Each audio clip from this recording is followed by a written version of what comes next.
સ્કૂલની માન્યતા સીબીએસઈ દ્વારા રદ કરવામાં આવી છે, જેને લઈને વાલીઓ ચિંતાતુર બન્યા હતા અને પહેલા સ્કૂલ અને ત્યારબાદ ડીઓ કચેરી ખાતે પહોંચી આ અંગે વધુ માહિતી મેળવી હતી। વડોદરા શહેરના અટલાદરા વિસ્તારમાં આવેલી ટ્રી હાઈસ્કૂલ સ્કૂલના સંચાલકો સામે નોંધાયેલી લેન્ડ ગ્રેબિંગની ફરિયાદ બાદ CBSE central board of secondary education દ્વારા સ્કૂલની માન્યતા રદ કરવામાં આવી છે। સ્કૂલ સંચાલકો પર સીબીએસઈની વિશ્વાસમાં લીધા વગર શાળાની મિલકત વેચાણ કરવાની, એમિગ્રેશન કરવાની કાર્યવાહી કરવાનો પણ આરોપ મૂકવામાં આવ્યો છે।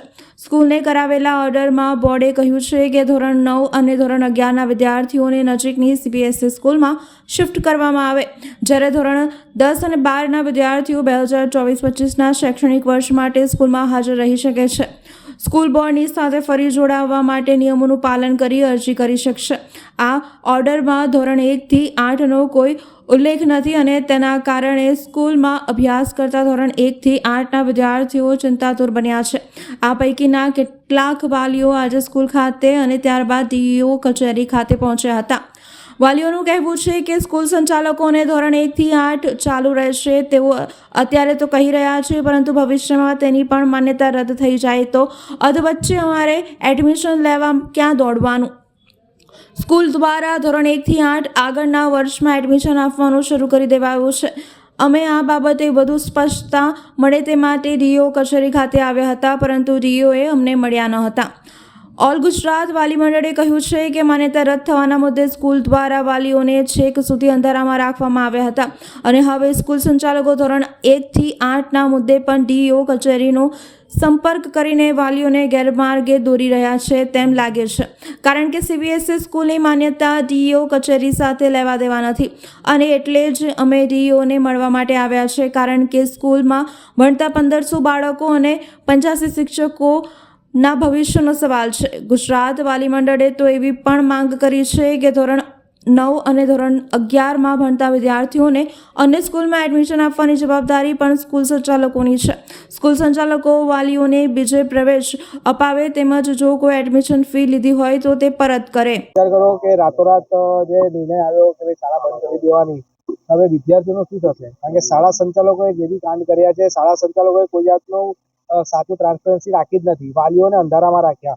થોડા દિવસ પહેલા જ એન્યુઅલ ફંક્શન થયું હતું, એનામાં મોટી મોટી વાતો કરી અને શાળા પાસેથી જે છોકરાઓ જેની પાસેથી 1000 રૂપિયા જે ફી આવે છે કે કન્ફર્મ તમારું એડમિશન છે એ પ્રમાણે 1000 રૂપિયા ફી પણ લીધી। સાથે સાથે ઓનલાઈન જે બુક્સની આપણે જે વાતો કરતા છે કે આ બંધ થવું જોઈએ, ઘણી સ્કૂલોને ડન થયો છે, પણ આ સ્કૂલ ઓનલાઈન એમને બુક્સને વિતરણ ચાલતું હતું। 7300ની આસપાસની બુકનું આ લોકોને વિતરણ પેરેન્ટ્સોએ લીધેલા બી છે, સાથે સાથે એડવાન્સમાં અમુક લોકોએ ફીસ પણ ભરી છે। હવે તકલીફ એ છે કે હવે આ લોકો કરશે શું? રાતોરાત તમે તો બંધ કરવાનો ઓર્ડર આપી દીધા અને શાળા સંચાલકો બધાને ફોન કરીને, જે પેરેન્ટ્સ અત્યારે જોઈ રહ્યા છે અને એ લોકો ફોન કરે છે તો એમને એવું ગોલ ફેરે છે કે 1 થી 8નો તો કોઈ ઇસ્યુ નથી, અમે ડીઓ સાથે વાતચીત કરીને અમારું ચાલુ થઈ જશે। તો સાહેબ, આજે જે ઓનર જેમને આ કેસ જીત્યા છે એમને તમે પૂછ્યું છે ચાલુ કરવા માંગે છે કે નથી માંગતા? તો તમે કેમ વાલીઓને તમે ગોલ ગોલ ફેરો છો? કેમ તમે ડીઓને વચ્ચે રાખીને તમે એમનું નામ ખરાબ કરો છો? બીજી વાત કે એ લોકોએ મીડિયાને પણ ઇન્ટરવ્યુ કોઈ જાતનો આપ્યો નથી સ્કૂલના સંચાલકોએ। આજે અમે અહીંયા ડીઓને અધિકારીશ્રીને મળવા એટલા માટે આવ્યા છે કે આ વાલીઓને ન્યાય મળે। નાના નાના છોકરાઓ છે જે અત્યારે મેન્ટલી એમને બહુ ખરાબ અસર થઈ છે, એ લોકો રડવા જાય છે, રડી બી જાય છે અમુક બાળકો કે અમારી સ્કૂલ બંધ થઈ તો અમારે હવે કઈ જવાનું, અમારા નવા ફ્રેન્ડ કોણ? બધી બહુ એમને અસમંજસ છે, સાયકોલોજીકલ બહુ ખરાબ અસર નાના બાળકો પર પડી છે। રજૂઆત છે કે આજે આગળ અહીંયા બાંયધરી આપી છે કે કન્ટિન્યુ થવાની છે સ્કૂલ કે નથી થવાની, એના માટે જ મળવાયા છે કે ડીઓ શું કહે છે। કેટલા ચિંતિત છે કે એકદમ જ આ શાળા બંધ થવાનું? અમારા છોકરાઓને લઈને ચિંતિત છે, છોકરો વધારે કન્ફ્યુઝ છે કે અમારે તાત્કાલિક સ્કૂલ ચેન્જ કરવાની છે, તેના માટે છોકરાઓ વધારે ટેન્શનમાં છે, બહુ ટેન્શન છે। એના માટે આ લોકોએ જે અગાઉથી નથી કીધું એટલે એ પ્રોબ્લેમ છે કે અગાઉથી અમને કીધું હોત તો વાંધો નહોતો કે અમે છોકરાઓને 6 મહિના પહેલા અમે પ્રિપેર કરી દે બીજી સ્કૂલ માટે, તાત્કાલિક અત્યારે ચેન્જ કરવું એટલે છોકરાઓને વધારે। વાલીઓની રજૂઆત એવી હતી કે ભાઈ અમારા બાળકો જે ધોરણ 9 થી 12માં ભણે છે એમાં કંઈક પત્ર આવ્યો છે અને વાલીઓમાં પણ જાણવા મળ્યું છે કે કોઈ સ્કૂલની એફિલિએશન સીબીએસઈ બોર્ડ દ્વારા રદ કરવામાં આવે છે, પણ એ અધિકૃત પત્ર અમને કોઈ કચેરી મારફત કે અમારી વડી કચેરી મારફત કે સીબીએસઈ બોર્ડ દ્વારા ડાયરેક્ટ અમારા કચેરીમાં આવેલ નથી।